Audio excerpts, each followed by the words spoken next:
एक बहुत कदीम ज़माने की बात है, जब दुनिया के नक्शे पर कई राज अभी छुपे हुए थे।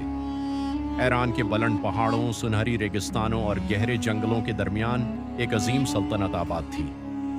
उस सल्तनत का नाम शाही ईरान था और उस पर एक सख्त दिल बादशाह हुकूमत करता था, जिसका नाम बादशाह नौशिरवान सियाह था।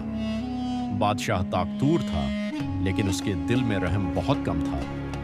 वो चाहता था कि पूरी दुनिया उसके कब्जे में हो और कोई भी उसकी मुखालफत ना करे। प्रिस्तान की दुनिया जमीन से बहुत दूर बादलों के ऊपर एक जादुई दुनिया थी, जिसे प्रिस्तान कहा जाता था। ये दुनिया रोशनी, खुशबुओं और रंगों से भरी हुई थी। यहाँ इंसान नहीं बल्कि परियां रहती थी। प्रिस्तान की मलका नूरीन थी, जो अपनी नरमी, मोहब्बत और ताकत की वजह से मशहूर थी। उसके परों से ऐसी रोशनी निकलती थी कि अंधेरा भी उसके करीब आने से डरता था।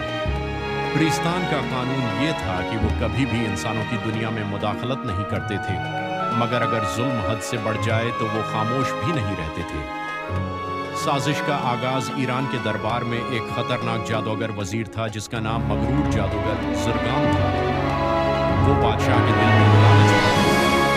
उसने बादशाह से कहा, अगर आप प्रिस्तान की ताकत हासिल कर लें तो आप न सिर्फ ईरान बल्कि पूरी कायनात पर हुकूमत कर सकते हैं। परियों की रोशनी आपको लाजवाब ताकत दे सकती है। ये सुनकर बादशाह के दिल में लालच की आग भड़क उठी। उसने फौरन हुक्म दिया कि एक अजीम फौज तैयार की जाए जो प्रिस्तान पर हमला करे। अंधेरे की फौज चंद ही दिनों में एक खतरनाक फौज तैयार हो गई।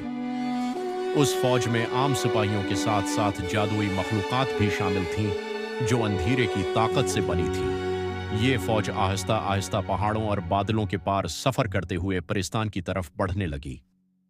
परियों की तैयारी प्रिस्तान में अचानक एक हलचल मच गई। आसमान के रंग बदलने लगे और हवा में एक अजीब सी बेचैनी महसूस होने लगी। मलका नौरीन ने फौरन तमाम परियों को बुलाया। हजारों परियां एक बड़े सुनहरे मैदान में जमा हुई। मलका ने कहा, आज हमारी दुनिया खतरे में है, लेकिन हम जुल्म के सामने झुकने वाली कौम नहीं हैं। हम रोशनी हैं और रोशनी कभी खत्म नहीं होती। परियों ने अपनी ताकतें इकट्ठी की। कुछ परियां हवा को कंट्रोल करती थीं, कुछ रोशनी पैदा करती थीं, कुछ पानी और बारिश को काबू करती थीं और कुछ सितारों की तवानाई इस्तेमाल करती थीं। पहली जंग जब अंधेरे की फौज प्रिस्तान की सरहद पर पहुंची तो आसमान स्याह हो गया। बजलियां कड़कने लगे और जमीन लरजने लगी। परियों ने एक अजीम दीवार बनाई जो रोशनी से बनी थी। ये दीवार अंधेरे को रोकने लगी, लेकिन दुश्मन भी ताकतूर था। वो अंधेरे के जादू से दीवार को कमजोर करने लगा।